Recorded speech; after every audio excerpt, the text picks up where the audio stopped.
মাঝে মাঝে মনে হয় অল্প বয়সে বিয়ে করে বড্ড বেশি ভুল করেছি, যার মাসুল এখন আমি দিচ্ছি। Hello everyone, good morning. আমি সাথী নতুন আরও একটি ঝলমলে ব্লগে সবাইকে ওয়েলকাম জানাচ্ছি। আজ হচ্ছে শুক্রবার আর সময়টা সকাল 11টা। জানো তো, আজ সকালবেলায় ব্লগটা স্টার্ট করতে পারিনি। তো যাই হোক, সকালে খাওয়া দাওয়া সেরে তারপরে তোমাদের সামনে এসেছি। আর কি বলো তো, প্রত্যেক দিন তোমাদের সাথে আমার এই ছোট্ট পরিবারের গল্পটা যদি না শেয়ার করি তাহলে পেটের ভাতগুলো হয়তো হজম হবে না। তাই চলে আসি প্রত্যেক দিন, যত ব্যস্ততা থাকি না কেন। আমাদের দৈনন্দিন জীবনে কিন্তু সবার সংসারেই প্রত্যেক দিনের একটা গল্প থাকে, যেটা কিন্তু সংসারের আর মানুষগুলোর সাথেই বলা হয়ে ওঠে না। কারণ সংসারের আর মানুষগুলো সারাদিন পরে খাটাখাটনি করে আসে, ক্লান্ত হয়ে পড়ে, তাদের আর ইচ্ছে করে না এই ভালো মন্দ কথাগুলো শুনতে। তো যাই হোক, সেই জন্যই কিন্তু আমরা প্রত্যেকেই এই ওয়াইটিতে এসেই সবার প্রত্যেক দিনের গল্পটা শেয়ার করি। চলো, আজও তোমাদের সাথে আমার দৈনন্দিন জীবনের গল্পটাই শেয়ার করব। তো সকালবেলায় ভাত খেয়ে গেছিলো বাজার দেখলে নিয়ে এসেছিলো লোটে মাছ, 1.5 কিলো লোটে মাছ নিয়ে এসছে, ভাবতে পারো। আর এখনকার লোটে মাছগুলো না বড় বড় পাওয়া যায় না, জানি না কেন। প্রায় দিনই যখন লোটে মাছ নিয়ে আসি সরু লোটে মাছ, তবে কিন্তু একটু বড় লোটে মাছ খেতে কিন্তু বেশ ভালো লাগে। জানি না কে কে খাও লোটে মাছ, তো আমাদের বাড়ির সবাই খুব ভালোবাসে। আর এই দেখো, সকালবেলায় কি টনটনে রোদ দেখেছো? আকাশটা কি ভালো লাগছে দেখতে, তাই না? আর সকালের ওই সুন্দর আকাশটাও তোমাদের সাথে না শেয়ার করে পারলাম না। আর দেখো, জামা কাপড় তুলে নিয়ে এসে ঘরে গাছগুলোতে একটু এই মানি প্ল্যান্ট গাছটাকে একটু স্নান করিয়ে দিচ্ছি, তাহলে পাতাগুলো দেখতে না খুব সুন্দর লাগবে। আর সত্যি বলতে কি, এই ঘর সাজাতে এই যে মানি প্ল্যান্ট গাছটা এত সুন্দর দেখায়, যেখানেই রাখো না কেন সেই জায়গাটায় সুন্দর দেখাবে। মানি প্ল্যান্ট শুনেছি নাকি অনেক রকমেরই হয়, তো আমার কাছে 3 রকম মতো আছে, বাকি দুটোও আমি কিনবো ভেবেছি। তো যাই হোক, এমনিতে তো দেখতেই পাচ্ছ পরপর আমি গাছ কিনতেই আছি, জানি না কতগুলো বাঁচাতে পারবো আর কতগুলো মরে যাবে। তো যাই হোক, আর এই গাছের গোড়ায় কিছু পাথর দিয়ে দিয়েছি আর কি, ঘরের জানলাটা এই গাছটা রেখেছি, বুঝেছো? তো চলো, গাছে জল দেওয়া হয়ে গেছে, স্নান করিয়ে দিয়েছি, বেশ ভালোই লাগছিল। ক্যামেরায় অতটা ভালো বোঝা যাচ্ছে না, আর যেহেতু আমাদের ঘরের দেয়ালগুলো রং করা নেই, তো ওই জন্য না খুব একটা ভালো ফোটে না। ভেবেছি এবার ঘরটাকে রং করবো খুব শীঘ্রই ভাবছি। শীতের পরপরই করবো, আমার ঘরটাকে রং করব, কারণ আমাদের ঘরে কোনো জায়গাতেই রং করা নেই, সব জায়গায় সাদা। তো দেখো, মশলাটা কষিয়ে নিচ্ছি, আর এই যে কষানো মশলা দিয়ে কিন্তু আমি লোটে মাছটা রান্না করি ঝাল ঝাল করে। একটু তেল বেশি লাগে, মশলাও বেশি লাগে, নাহলে কিন্তু লোটে মাছটা এইভাবে খেতে খুব একটা ভালো লাগবে না যদি তেল মশলা একটু বেশি না দাও। আর যেহেতু 1.5 কিলো মাছ, দেখো 1 কিলো মতো মাছ কিন্তু রান্না করে ফেলেছি।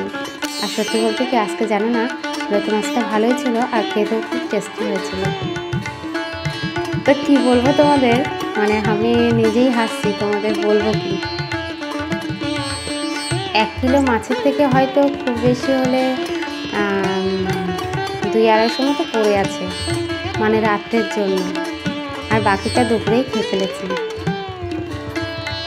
যেহেতু 1.5 কিলো মাছ, কিছুটা তুলে রেখেছি, ভেবেছিলাম বাকি মাছগুলো দিয়ে চপ বানাবো, তো ফ্রিজে রেখে দিয়েছি।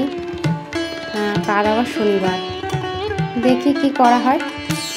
তো যাই হোক, এদিকে আবার মশলা করতে গিয়ে একটু ছিটকে গেছিলো, তাই আবার মিক্সারটাকেও মুছে রেখেছি। জানি না তোমরা আমার এই ছোট্ট রান্নাঘরটাকে এত পছন্দ কেন করো। সত্যি আমি জানি না, এই যা কিছু আছে এই রান্নাঘরটুকু, বাড়ির বাকি ঘরের মধ্যে আর কিন্তু কোনো না আছে কোনো দামি ফার্নিচার, না আছে কোনো কিছু, জানো তো।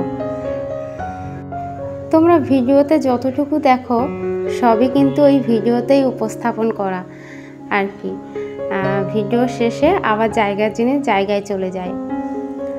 তো যাই হোক, রান্নাঘরটা এখন মুছে নিচ্ছি। ওদিকে মানে রান্নাটা চাপিয়ে রেখেছি আর এই সাইডটা মুছে নিচ্ছি। এই র্যাক, বাসন রাখার এই র্যাকটাও এক দিদিভাই পছন্দ করেছে। তো এটা মিশোতেই পাওয়া যায়, বেশি দাম না, 250-300 টাকা মতো। এটা বেসিনের পাশে রাখলে এমনিতেই খুব উপকার হয়। তো যাই হোক, কী বলো তো,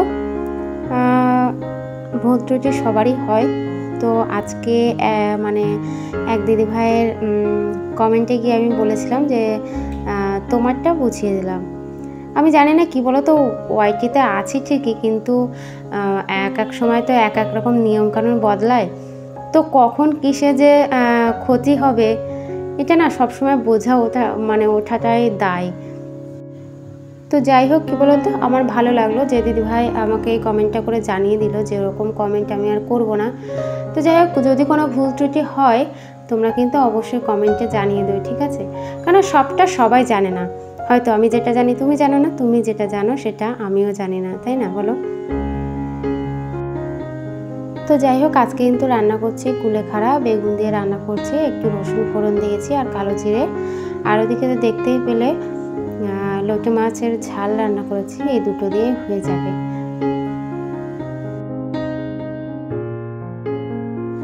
তো যাই হোক, ছেলেটা আজকে থেকে একটু ভালো আছে। আজকে আর সারাদিনে জ্বর আসেনি, অবশ্য টাইম মতো ওষুধ খাইয়ে দিয়েছি। হয়তো কাল থেকে পুরোপুরি সুস্থ হয়ে যাবে, কিন্তু ঘ্যানঘ্যানিটা তো কিছুদিন থাকবে না, আর দেখতেও খুব রোগা হয়ে গেছে। তো আশা রাখছি আবার কাল থেকে সবার ভিডিওগুলো আমি দেখতে পারবো। এতদিন তো অন করে রেখেছিলাম, মানে আর কি 3 দিন।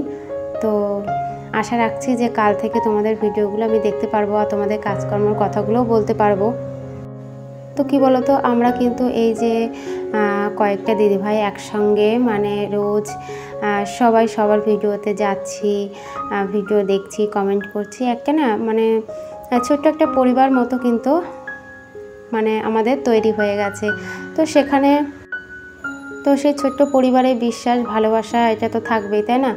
তো কেউ কখনো বিশ্বাসটা হারিও না, ঠিক আছে?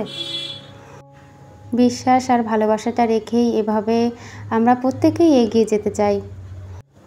হয়তো কেউ আগে পাবে আর কেউ হয়তো কিছুদিন পরে পাবে, কিন্তু আশা রাখি আমরা প্রত্যেকেই পাবো, আগে হোক আর পরে। ক্লাসে কি সবাই ফার্স্ট হয় বলো তো? হয় না।